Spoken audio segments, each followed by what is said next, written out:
If 3/5 of a piston is filled in 1 minute, the time needed to fill the rest is. से Cauchy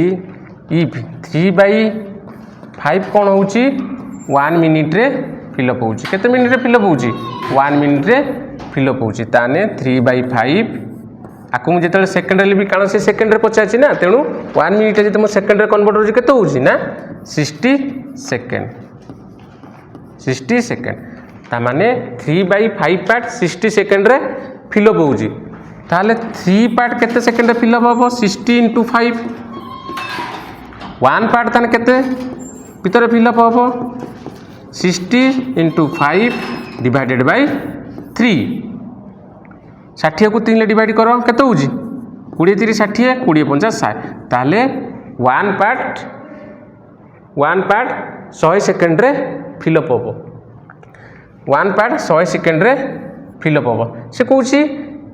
rest कहूची 3/5 रो rest केते 2/5 ई 2/5 केते समय भीतर fill up होबो 2/5 केते समय भीतर ए 1 रे कोन करो 2/5 मल्टीप्लिकेशन कर दियो आउ जो रोइला 100 रोइला एपटे 2/5 मल्टीप्लिकेशन कर दियो केते होउची